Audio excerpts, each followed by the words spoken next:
Welcome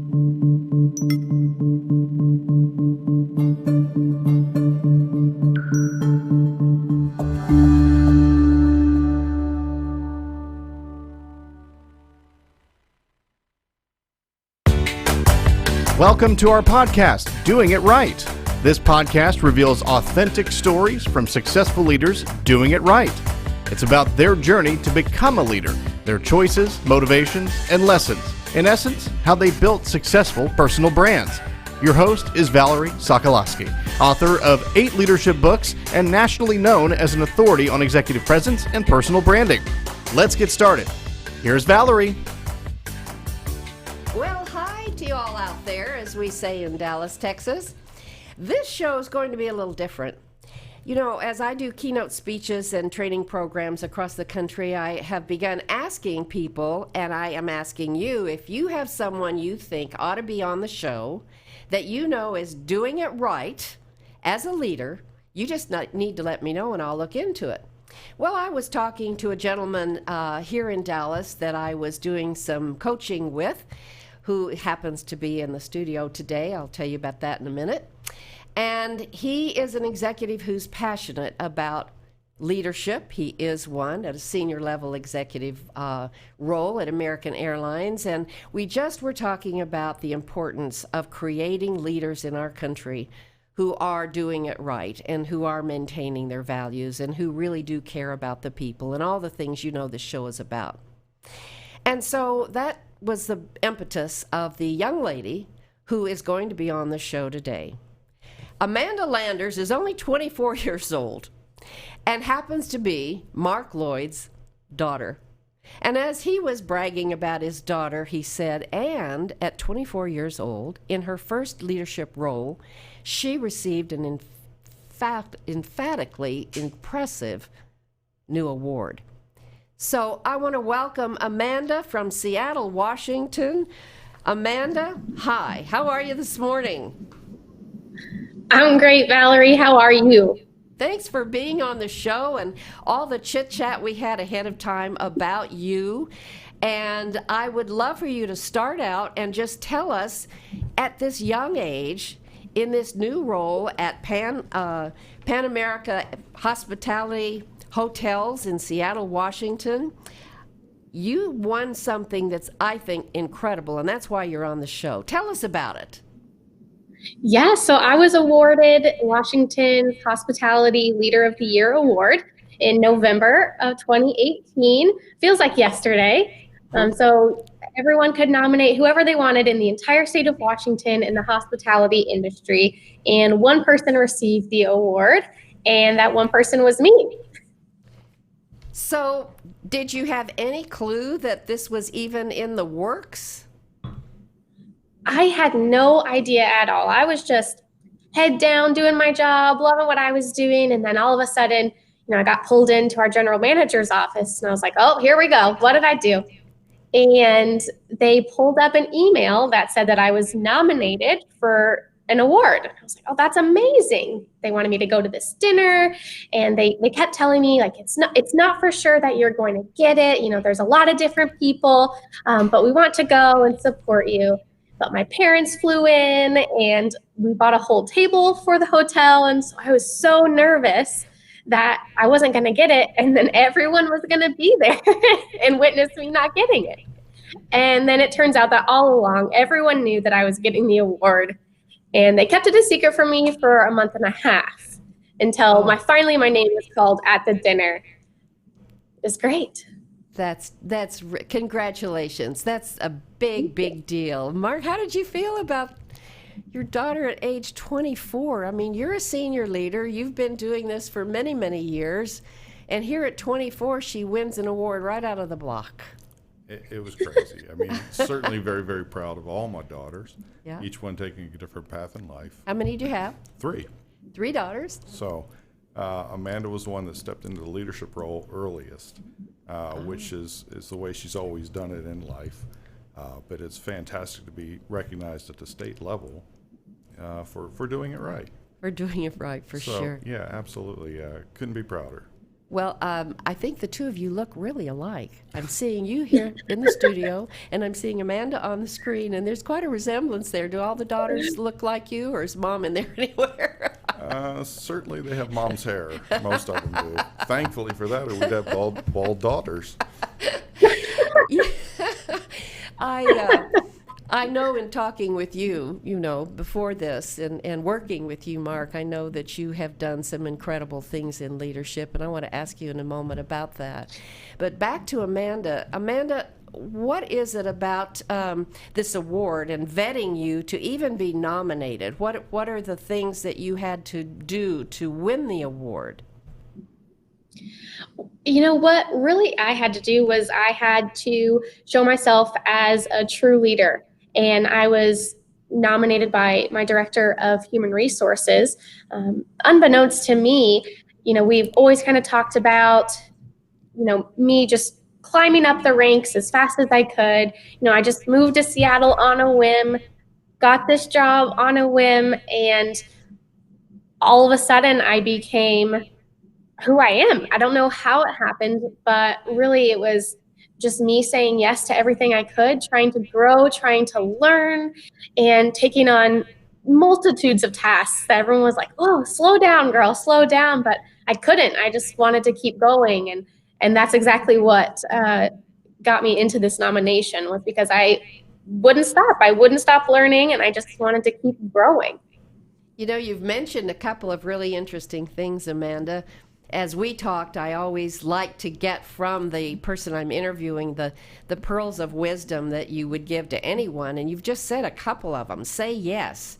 Tell us more about say yes, because in my career, at your age, I was so overwhelmed by saying yes. How do you balance not saying no?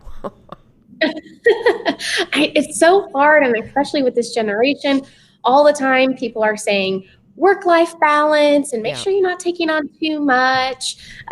You might not be ready for this. You're too young, but I don't care. I say yes when I know that I can do something. When I know I have the support to do these things, whether it be my husband supporting me, working more hours, or my company supporting me and letting me try something new. It's really just all about saying yes, because then you are telling everyone, you're telling your company, you're telling the world that you want to do this, you want to be here. And that is so much more important than just saying like, no, you can handle that one. I'll take a step back. But saying yes is saying like, yes, I'm invested in you. I will absolutely help you clean that toilet. I will absolutely stay extra so that you can, spend some time, put your makeup on. But it's, saying no is just, it hurts yourself. It hurts the company. It hurts the culture. But if you can just say yes as much as possible, and if you have to say no, I never say no. I always just say, not right now, but what can I do instead? That's good wisdom at any level. It really is. So, Mark, I'm sure that the apple doesn't fall too far from the tree. What did you notice about Amanda growing up that you're not, you said, so surprised that she won that award? Yeah, certainly from her earliest days, even in elementary school, she wanted to run for every office that was available in school. She wanted to be at the front of the pack wherever it was. In band, she wanted to be first chair, and she always had a very competitive streak, and her competition was herself more than anything. And so you could tell early on that she was going to be blazing a trail, and that's what leadership is really defining the new path and not just keeping things between the lines. Well, that's a perfect transition to what you're experiencing now. Here you are, a senior executive leader at American, and what is it that you're seeing, this transformation that's going on as a leader? What are you seeing is happening, and how are you taking part in it?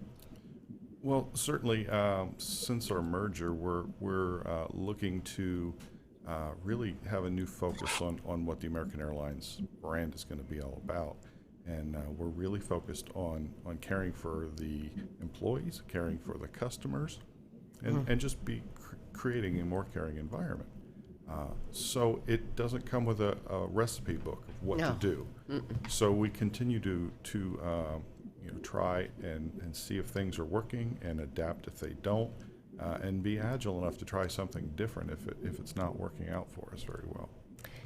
That is such a huge transformation across a huge amount of people. Absolutely. And Mark, in working with you, I want to say kudos to some of the things that you're doing differently. One of the things that struck me that's so much like Amanda, just taking the ball and moving it along without necessarily staying in the guidelines. So tell us about some of the things as a leader as you're going through this transformation that you're doing differently. Let's just talk brand, doing it right, doing things differently, standing out from the crowd. There's a lot of leaders at American Airlines, Right. but you stand out from the crowd by doing a few different things. What are you doing? So first thing, when I came into the role 7 years ago, was I started a weekly newsletter. Basically, I wanted to make sure everybody in the organization was kept informed at the same time with the same tone, same tenor, so we didn't have this lapse in communication.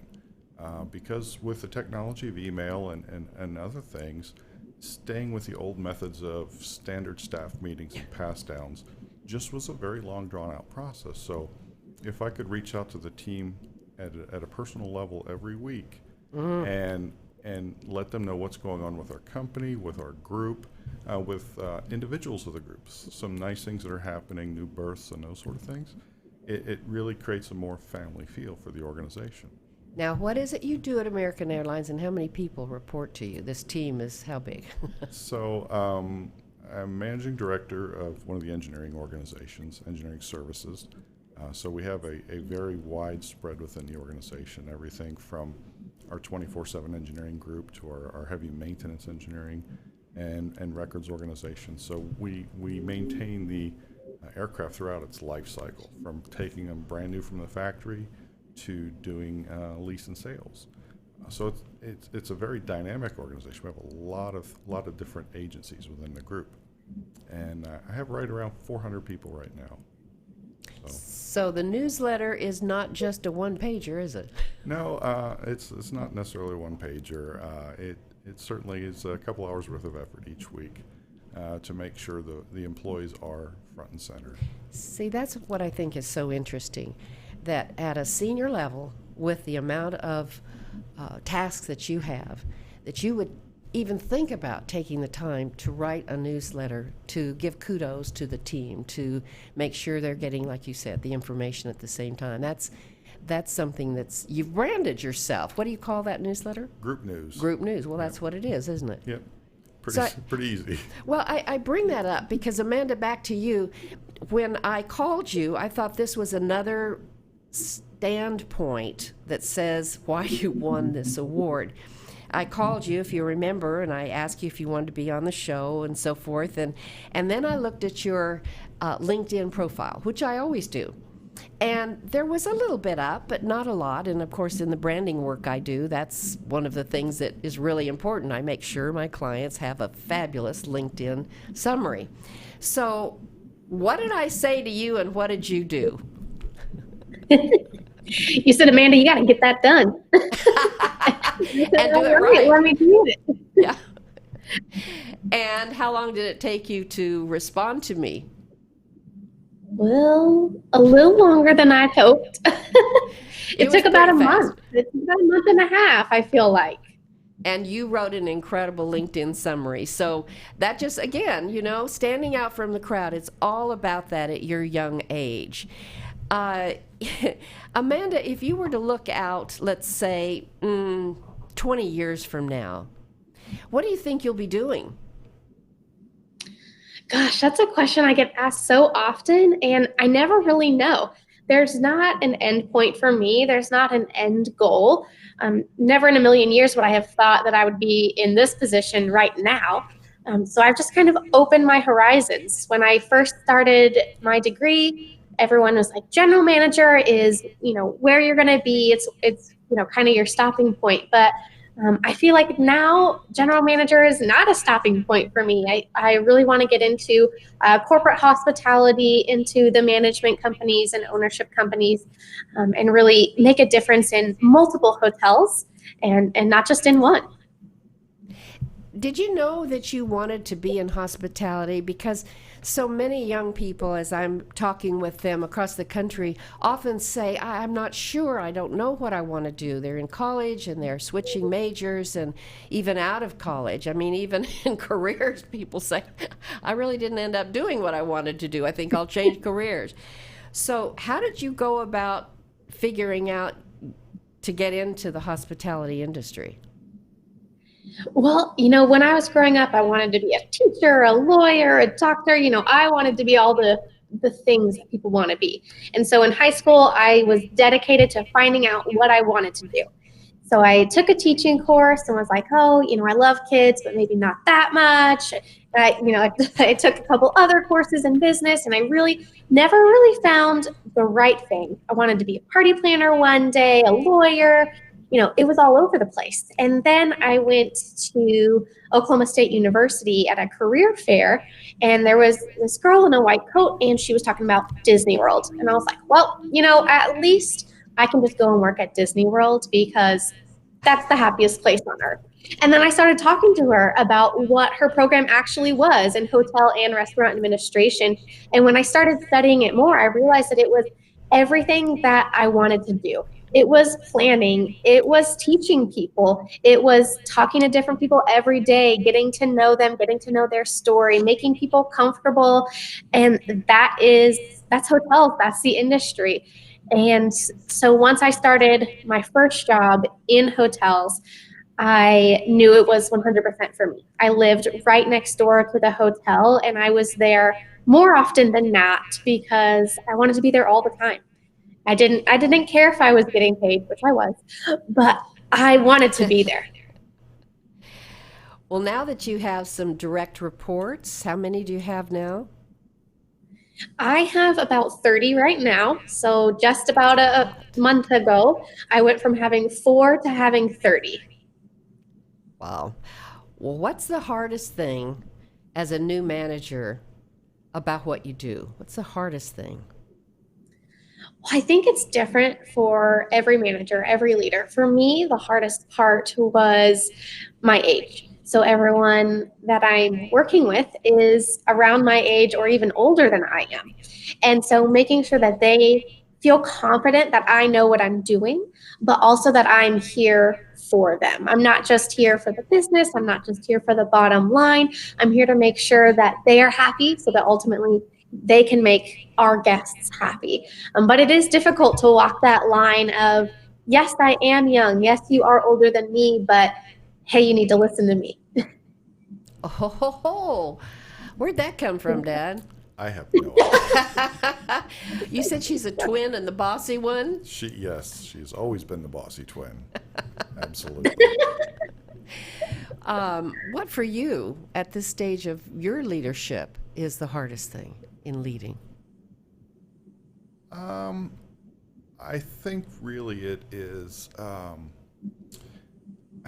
each individual person and each individual group has roadblocks that need to be removed. Mm-hmm. And it's trying not to do kind of a peanut butter spread approach to leadership. And it's really finding out what the hot buttons are for that individual or that group, mm-hmm. and removing those roadblocks. Because it's not their job to remove the roadblocks, it's the job of leadership.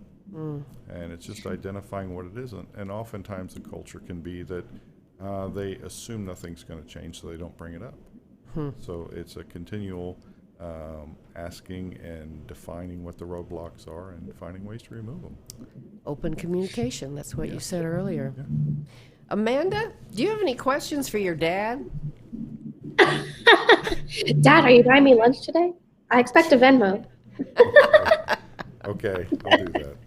Valerie, there's a question. Oh, good. We've got a question, Amanda. Get ready. Yeah. So, All right.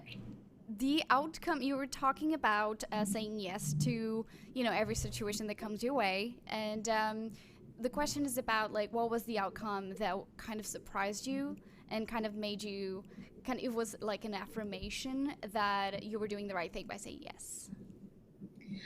Oh yeah, that's great. When I knew that it was the right thing for me to start saying yes was when we were kind of going through a transition at the property, and because I had said yes to so many things, I was able to help everyone at any time.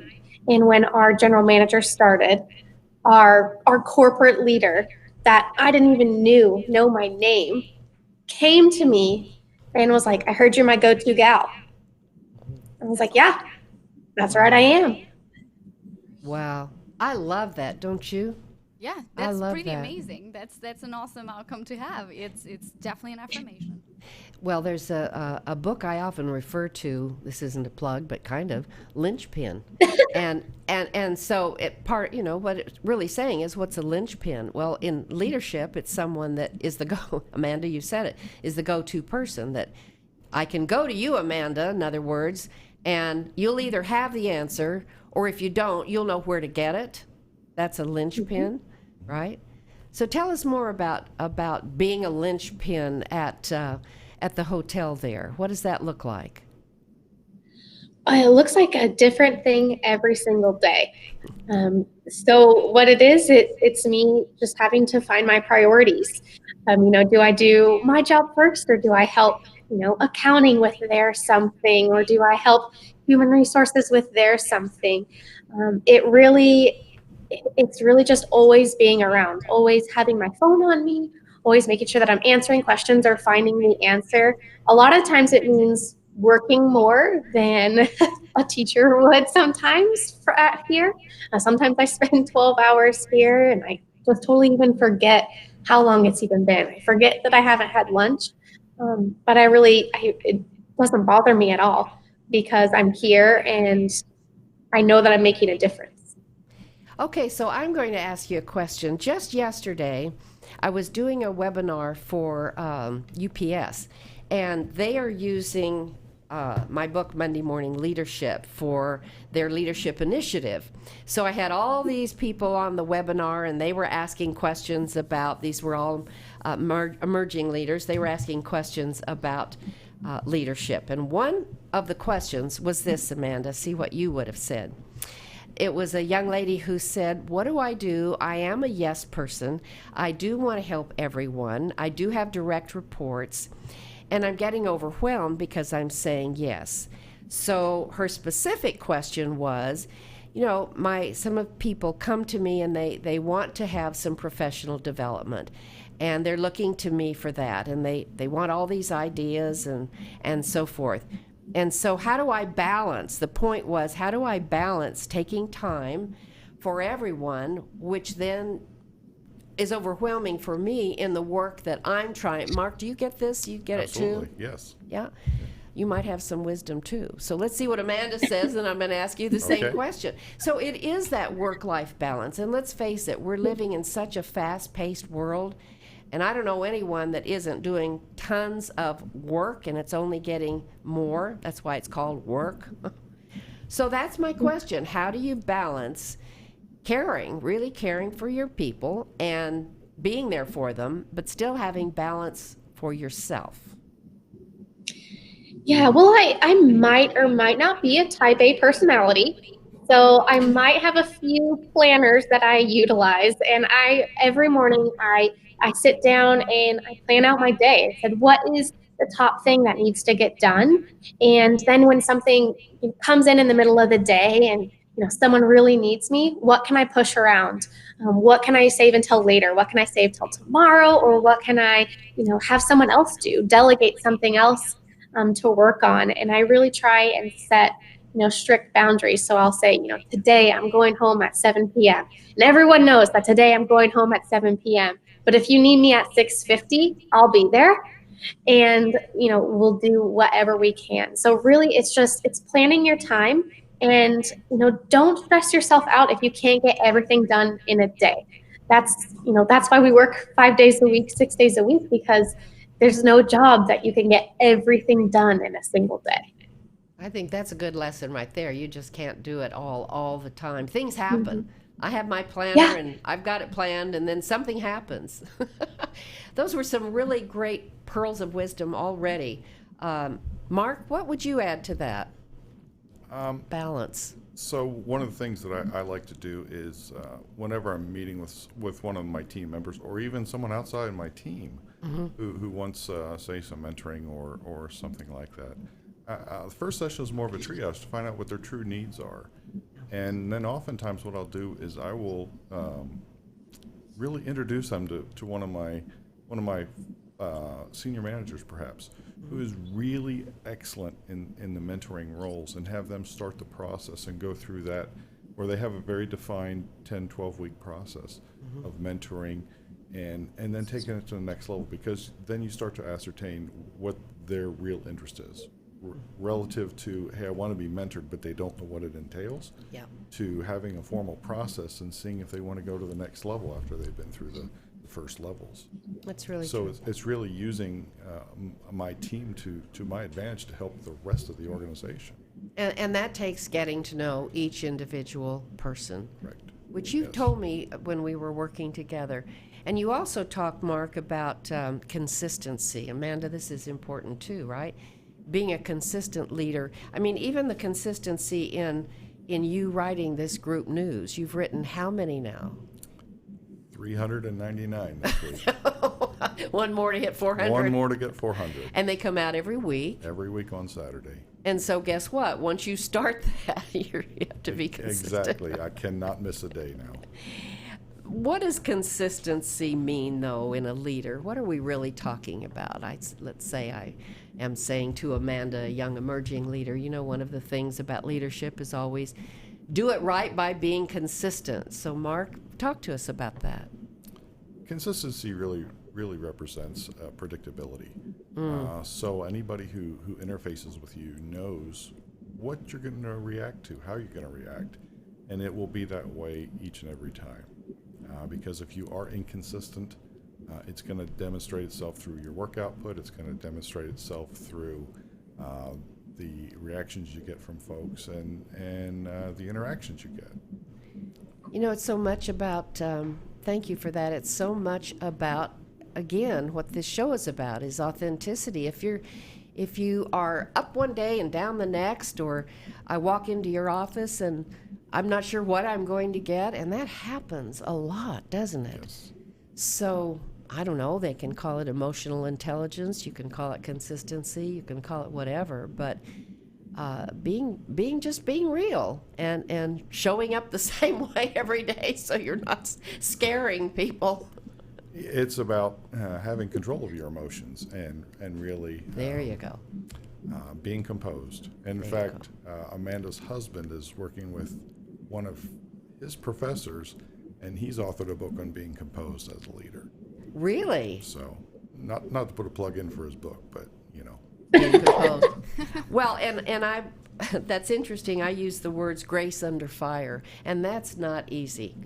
When things are going to just maintain that grace under fire. It's a lot about emotional intelligence, which is a big topic right now. So, gosh, Amanda, we've talked about a lot of things. Any other pearls of wisdom you'd throw out to the audience here that's helped you be successful? I mean, you know, it hasn't directly impacted me, but I've seen a lot of my friends that I graduated with not really know what they're doing, and, you know, kind of stressed about their careers. And, you know, what I just hope that everyone knows is if you're not happy in your career, it's okay to change. Find somewhere that is right for you and find the company that you fit into. Because when you find that match, that is when, you know, perfection is going to happen. You're going to love what you're doing. Your company's going to love what you're doing. And that's how you have a wonderful life. That's how you start to create a work-life balance. If you're happy at work and you're happy at home, that's balance. And you know, thank you. That's perfect. I'll add one more thing to it, and that is it shouldn't be all about money. Because, right, if it's all about money and you're a young person that says, well, I'm going to make a lot of money, well, good luck. I believe with all my heart that, you know, if you're doing something well and it's what you have gifts for and talents for and strengths. Money will be there. But to say money first, you might end up with something what we call the golden handcuffs. And then you're making so much money, you don't want to leave, but you're there because you're making a lot of money. And then what else, and you just get in this triangle. Any other further thoughts you want to share with your daughter, Mark? Certainly, I probably need to be calling her more and giving her more books to read. She clearly has way too much time on her hands. I think you're right.